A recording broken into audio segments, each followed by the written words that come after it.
gente começa sempre provocando para que vocês pensem. E aí, Matheus, você vai ficando à vontade. A gente vai passar esse início um pouco mais rapidamente, mas você vai abordar o que você achar importante aí, até chegar especificamente na parte dos tipos de investimento, ok? Então, ótimo. Esse questionamento inicial, por que investir, é algo que a gente tem que pensar. Qual é o seu propósito? Você quer ter liberdade financeira? Você quer ter mais tranquilidade? Você quer ajudar o próximo? Você quer estar preparado para uma emergência com saúde caso você precise? Qual é o seu objetivo quando você fala em investir, né? E uma pesquisa aqui que o Matheus vai comentar com a gente é um questionamento que a gente tem que se fazer, como você tem investido o seu dinheiro. Aí, Matheus, eu queria que você comentasse um pouquinho sobre isso aqui. Ah, legal. Como a Daniele falou, o Brasil ele viveu um fenômeno, de fato, que desde o final da década de 90, aí, 1997, 98, a gente teve um juros muito altos, né? E aí, o que o investidor tinha, né?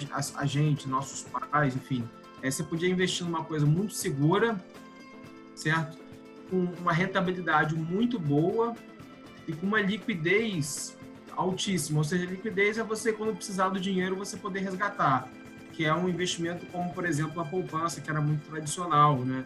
Ou na época o overnight, que é justo é um investimento seguro e que você tem muita rentabilidade e se você precisar do dinheiro, você consegue resgatar. Só que isso aí, o Brasil ficou conhecido por muito tempo como campeão de juros, né? O Brasil é o paraíso dos rentistas, né? Ou seja, juros muito altos. Só para vocês terem uma noção, assim, com juros acima de 1% ao mês, se você investe uma quantia, vamos botar que você invista R$10.000, ganhando 1% ao mês, em 20 anos você está multimilionário, com mais de 4 milhões de reais, né? Com valor altíssimo. Então, de fato, os juros aqui a mais de 1% ao mês, chegou a 2% ao mês, é uma coisa muito... não é uma coisa normal, né? Os países como Estados Unidos, Europa, Japão, já há muitos e muitos anos têm juros baixos, né? Que é o normal de um país que começa a se desenvolver.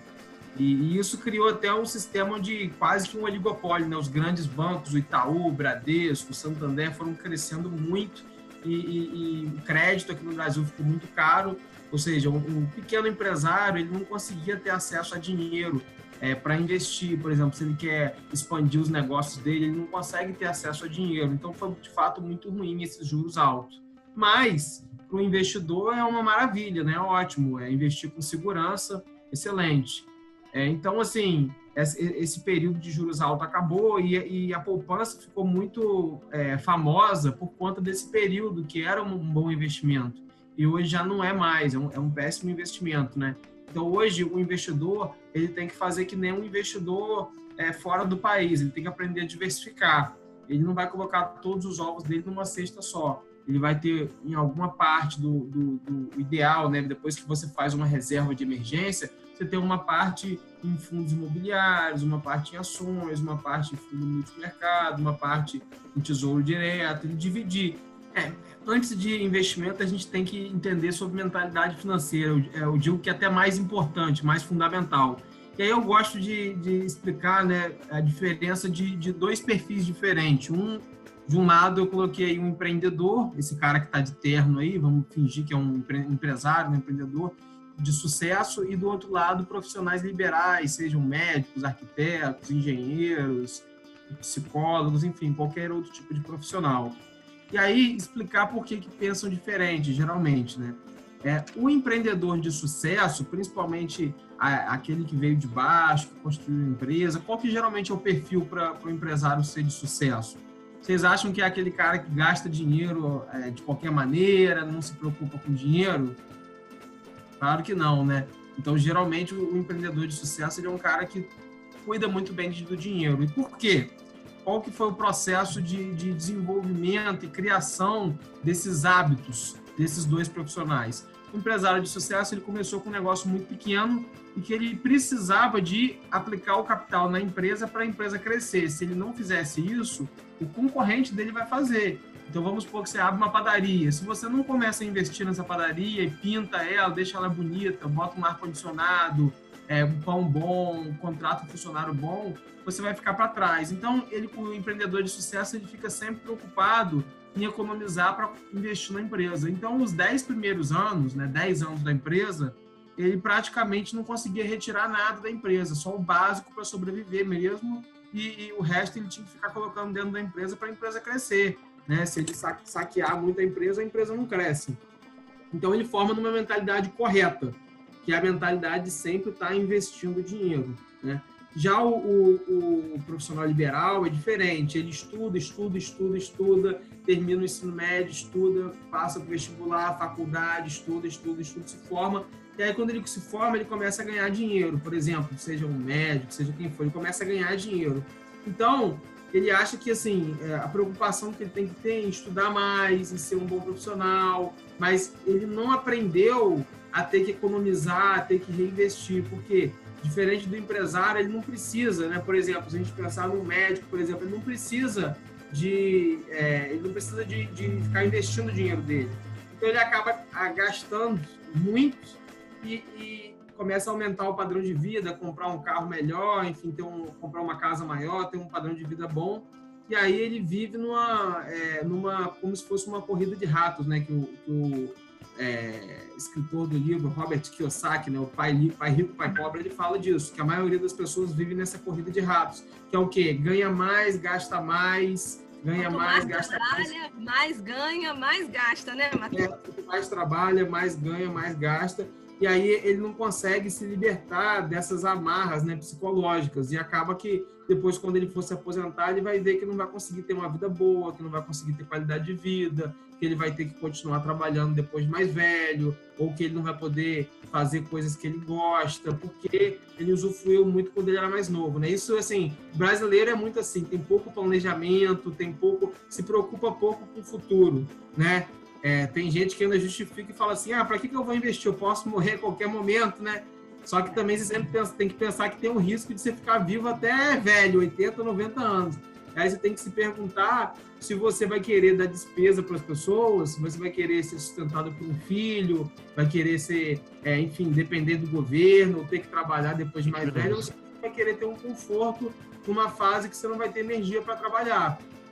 Então, o empreendedor de sucesso, não sei se ficou claro, mas é aquele cara que está sempre... Acho que dá para ter uma ideia. Dinheiro, sempre investindo, né? Depois que você tem uma mentalidade financeira correta, a gente vai entrar no que a gente chama de planejamento financeiro, né? Que são esses 3 pilares, a reserva de liquidez, o ativo garantidor e os investimentos. E aqui, pessoal, eu estou falando de forma genérica. É claro, para a pessoa que tem um negócio, que tem uma empresa, no início, ela tem que priorizar investir no negócio dela, acreditar no negócio dela, né? Mas só esse parênteses aí. Então, qualquer pessoa profissional liberal, não tem uma empresa, começa a vida, o que você tem que fazer? Você não tem uma empresa, então você não vai investir no segundo, mas você vai fazer um investimento à parte, para esse investimento garantir seu futuro, garantir sua aposentadoria, enfim. E aí, planejamento financeiro são esses 3 pilares, reserva de liquidez, ativos garantidores e investimentos.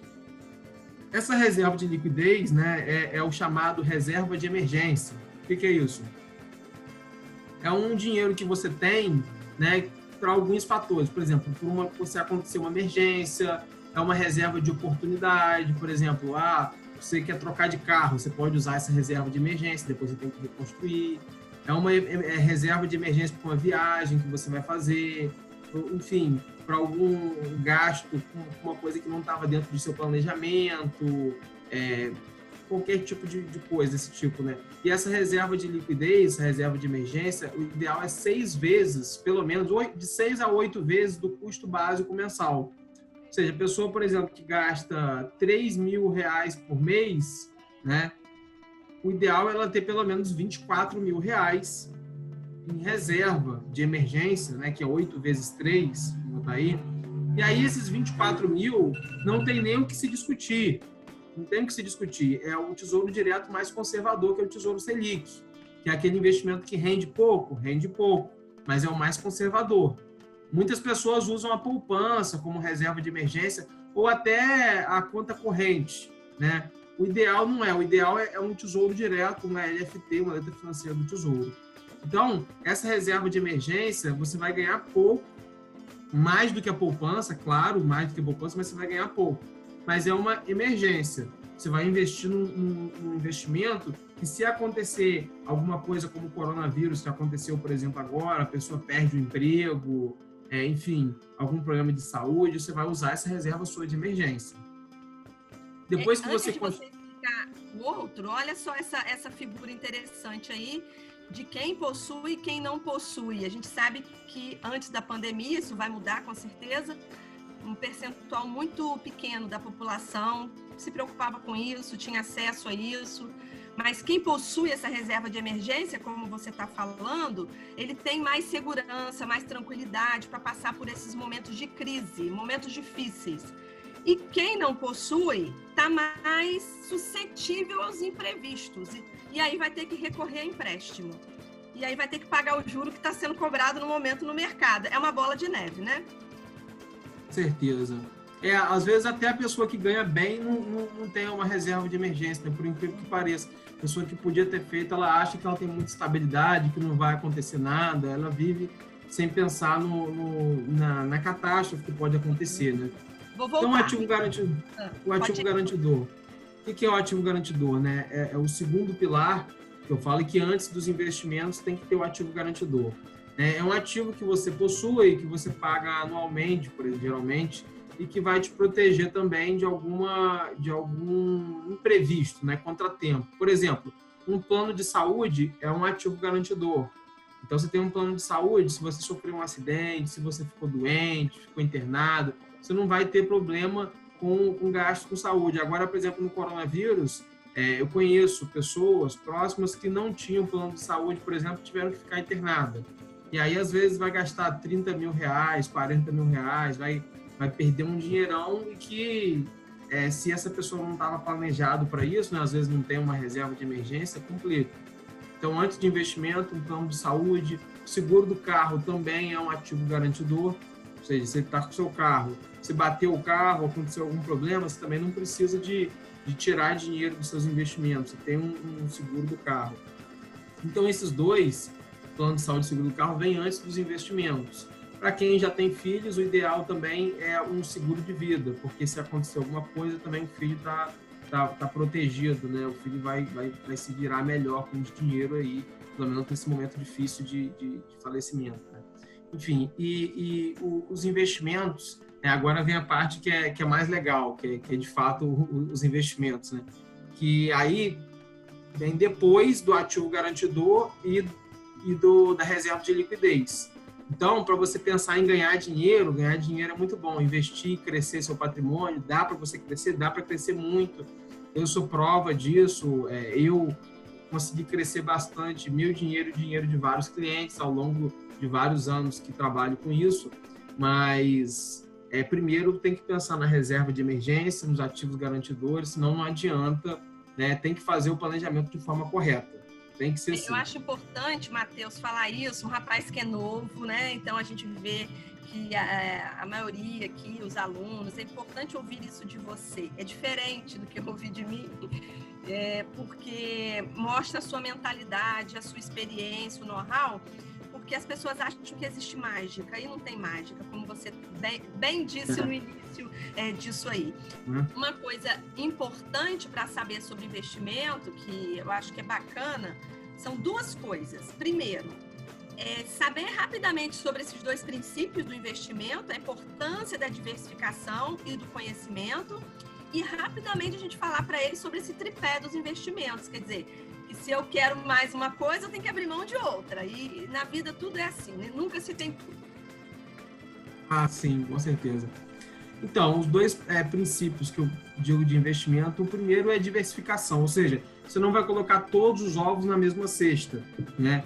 Por exemplo, pessoal aí, a maioria deve ser de Macaé, né? Então, Macaé, por exemplo, foi uma cidade, assim como Campos, que é uma cidade que eu vivo, né? É uma cidade que viveu um boom muito forte do mercado imobiliário, né? Os imóveis aumentaram muito de preço, Macaé também, porque por conta do petróleo, né? Petrobras e aquele... em 2000 2010, 2011, o preço do petróleo estava lá em cima, chegou a $120 o barril e trouxe uma prosperidade muito grande. Mas tudo estava sendo investido em quê? Todo esse crescimento era muito baseado no petróleo, que acabou caindo muito o barril. A gente viu o que aconteceu com a Petrobras, né? Quase que quebrou a Petrobras, junto com mais outros problemas políticos, não vai a pena tratar aqui agora. Mas o que acontece? Quem investiu só em imóveis, eu conheço várias pessoas que eram ricos, às vezes milionários, que tinham um monte de imóvel, mas às vezes o cara foi fazendo dívida e comprando mais e mais e mais e mais imóveis, e aí de repente o preço desabou, os imóveis caíram 50% de preço, 60%, o cara não conseguiu alugar os imóveis dele e ele acabou quebrando, não porque ele era pobre, ele era rico, mas como ele não diversificou os investimentos, ele investiu tudo em imóvel e teve um colapso no preço do mercado imobiliário, esse cara quebrou, aconteceu isso. Então, você não vai colocar só em imóvel, você vai ter uma diversificação. O mercado financeiro é assim também. Você não vai colocar só em ações, você vai ter também um fundo imobiliário, você vai ter uma renda fixa. E você também, quando você for investir em ações, você não vai investir só em uma empresa. Ah, só no Banco Itaú. Não, você vai ter o Banco Itaú, vai ter a Vale, a Petrobras, você vai diversificar seu patrimônio. Então, esse que é o princípio da diversificação, não concentrar os ovos em uma cesta só. Porque se essa cesta quebrar, você perdeu todos os ovos que estavam nessa cesta.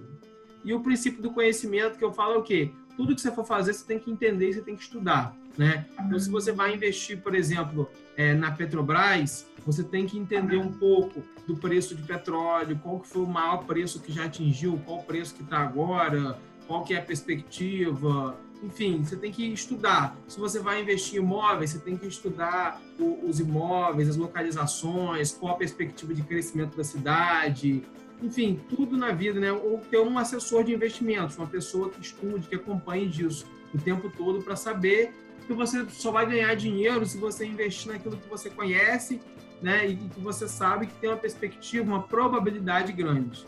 Tem até uma coisa importante para falar, que é o seguinte, investimento, a gente sempre fala de probabilidade, ou seja, nada é garantido.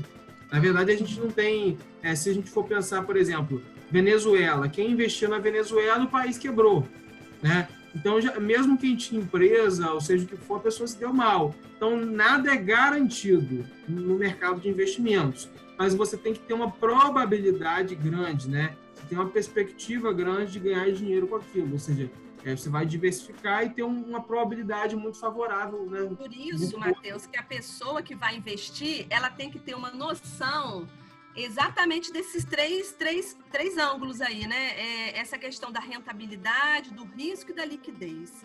Quer dizer, o que eu efetivamente vou priorizar? O que eu quero? Mas saber que quando eu quero uma rentabilidade alta, porque todo mundo quer, o risco vai ser grande também, né? Ah, sim. Tem pessoas que às vezes...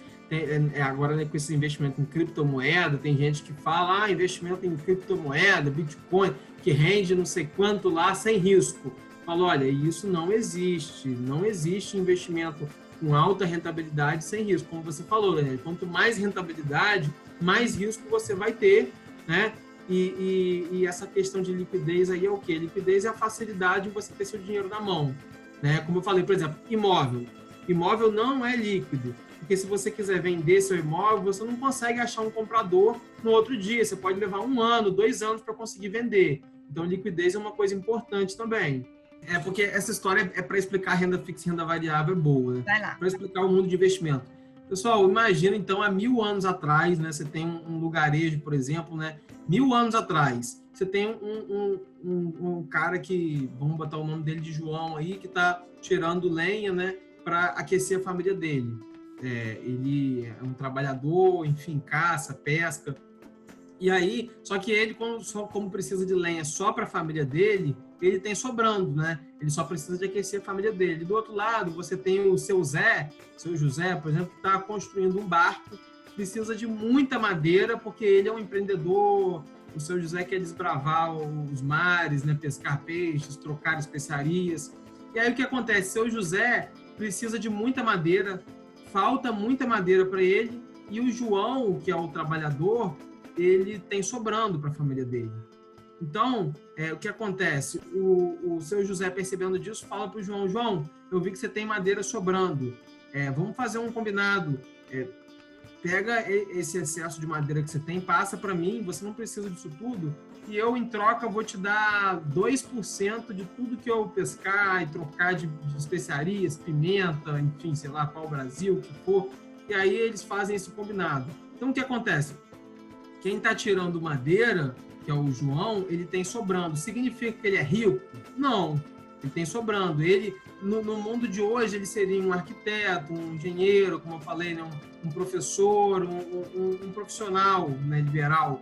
E o empresário, ele tem faltando, o seu José, mas também não significa que ele é pobre. A gente tem que lembrar que empresas como Petrobras, por exemplo, tem muita dívida, a Vale tem muita dívida, não significa que ela é pobre, é porque ela tem dívida para investir, para crescer o negócio dela. Então, agora vem a questão da renda fixa e renda variável. Aí você pode passar para aquele quadrinho, né, de renda fixa e renda variável. É o seguinte, volta ali, Daniel, por favor. Pode ser assim.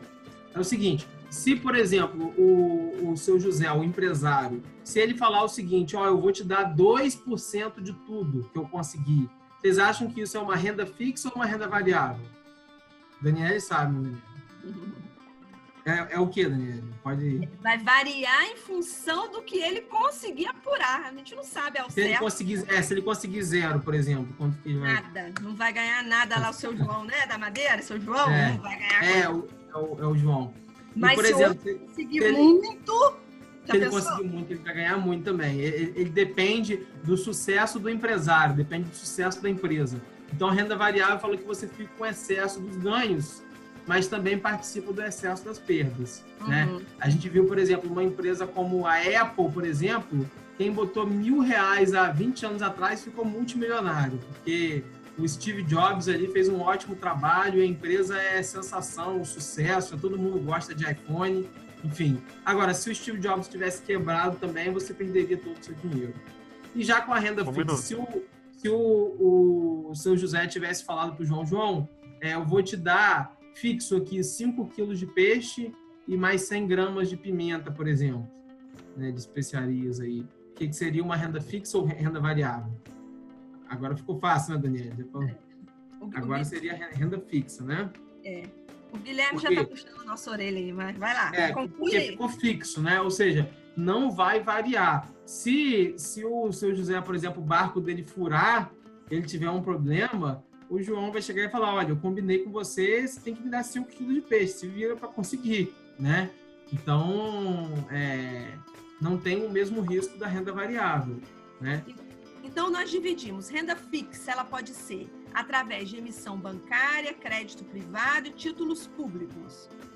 Renda variável, tem várias coisas para a gente abordar. Ações, fundos imobiliários, moedas, como ele mesmo disse, não é o nosso foco aqui, mas é bom a gente saber o que o dólar, né? O dólar é uma renda variável, né? Varia. Você pode ganhar muito, mas pode também perder com o dólar, varia. Isso. Se a gente fosse deter na renda fixa, a gente tem aqui 3 formas para vocês entenderem, e aí vocês vão poder falar das dúvidas de vocês. Ou seja, eu posso investir em renda fixa quando? Através da emissão bancária, é sempre um banco que está ali emitindo aquilo, aí o Matheus vai podendo explicar, tem o CDB, LCI, LCA. Olha, gente, são muitos produtos, então também a gente não pode ter a pretensão de que a gente vai sair daqui fera sabendo tudo isso. A gente precisa ter uma lógica da coisa e, tendo uma lógica, eu vou buscar o que me interessa. Vou procurar saber, vou lá no meu banco, vou investigar. Crédito privado, né, debêntures, CRI, CRA, depois vocês vão questionando e o Matheus vai explicando, e títulos públicos. O importante é entender, né, Matheus, que é ou o dinheiro do governo, ou é dinheiro de uma empresa, né, ou de uma instituição financeira que está financiando. Sim, com certeza. Hoje você falou, assim, o modelo no Brasil sempre foi os investimentos muito através de banco, como você falou aí, né? Eu trabalho na XP, que não é um banco, é uma corretora, né? E assim, vale até a pena explicar um pouco esse modelo, né? Como que foi. O banco, né? Como que é o CDB, por exemplo? É uma dívida do banco. Então, o Itaú, por exemplo, como que funciona? Como que ele ganha dinheiro? Vai chegar a pessoa com excesso de dinheiro aqui, com dinheiro sobrando, e na outra ponta tem a pessoa que precisa de pegar dinheiro emprestado. Então, o banco vai cobrar, por exemplo, uma pessoa precisou de dinheiro, pegou no cheque especial, você pegou 20 mil reais, você vai pagar 10% ao mês. E na outra ponta teve uma outra pessoa que chegou, o João, chegou e deixou 20 mil reais no CDB. O banco vai pegar esse dinheiro aqui, vai pagar 2% ao ano e vai ganhar 10% ao mês, né? Ou até mais. Então, é como que funcionava o sistema financeiro. Então, acabou que, assim, infelizmente, as pessoas não foram muito educadas financeiramente, de investimento, porque o banco também não tinha muito interesse, porque era só produtos mais... o banco tinha interesse de vender o CDB ou esse tipo de produto. Então, agora, com a XP, por exemplo, que veio liderando esse movimento, mas com várias outras, abriu mais a cabeça dos brasileiros para outros tipos de investimento, fundos imobiliários, ações, moedas, enfim, fundos multimercado, que a gente vai falar um pouco mais depois sobre isso. Tá, pessoal, foi um grande prazer estar com vocês aqui. E se ficou alguma dúvida, depois fala com a Daniele, que pode perguntar para ela, que depois ela fala comigo e eu tiro a dúvida. Depois também, Daniele, pode passar meu contato aqui para vocês, se quiser entrar em contato, mandar um WhatsApp, tirar alguma dúvida, eu estou à disposição de vocês aí, tá? Matheus, muito bom, viu? Gratidão, gratidão, gratidão. Espero que você possa estar com a gente, né, em vários eventos na UF, não só no Café com RH, e que a Daniele também faça um projetão aí de trazendo bastante para Macaé, para, né, compartilhar cada vez mais essa sua experiência, seu conhecimento, que é fantástico, você é muito didático, muito fácil de entender. Gratidão. Tá bom, tá? Obrigado, Isabela. Tudo de bom aí, gente. Um abraço, Matheus. Depois a gente se fala. É isso, gente. Eu queria agradecer também, dizer que assim, não é muito fácil, né? É um tema com muita coisa para ser abordada, mas que a gente vai continuar isso num outro encontro, pode mandar aí de repente alguma dúvida, tá bom? Mas eu gosto do Matheus porque ele representa muito bem o que eu acho que vocês precisam ver enquanto jovem, corre atrás, veio de baixo, está galgando, conheço um pouco da história dele e eu compactuo com o mesmo pensamento de Isabela. Não é a qualquer preço, não é a qualquer custo, né, Isabela? Que a gente vai ter essa melhoria da parte financeira. A gente tem que saber bem onde coloca as coisas, porque aquilo não vai se sustentar mais. A verdade é essa, dependendo do propósito, como disse Isabela, da empresa, de uma série de coisas. Então, o Matheus eu conheci, eu sei que eu tenho muita preocupação a lidar com esses assessores de investimento, tá bom? E o nosso propósito, gente, sempre quando a gente trazer esses temas nessa parte financeira, é trazer mais nesse sentido articulado, né, Daniele? Como a gente falou, uma reflexão crítica associada à emancipação social, à qualidade de vida. No sentido, o que tem a ver? As pessoas já perguntaram para mim, educação financeira com qualidade de vida, tem tudo a ver, né?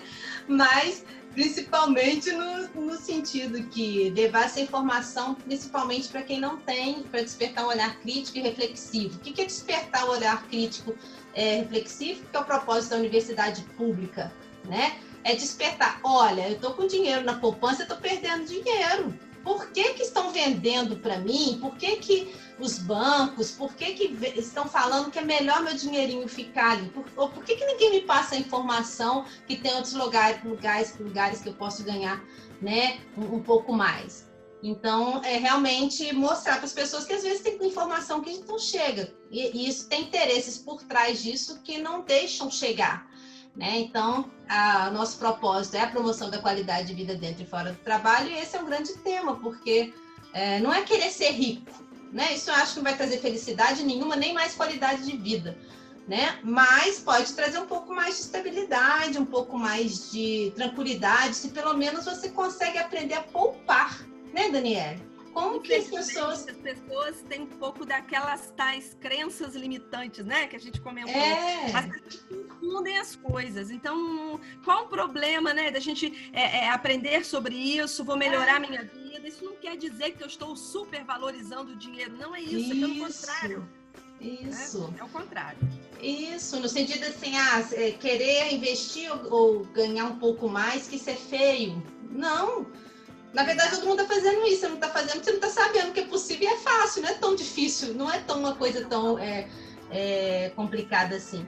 E até essas outras discussões que a gente pode ter depois também, né, Daniela, dessas crenças limitantes, no sentido de felicidade está relacionada à riqueza. Não, as pesquisas mostram cada vez mais que às vezes a pessoa é tão agarrada, né? Tem pessoas que ficam investindo em ações e que não saem do home broker. Não come, não faz xixi, não vai curtir a namorada, não curte a mulher, não leva a mulher para jantar, não vai numa balada, só fica no home broker.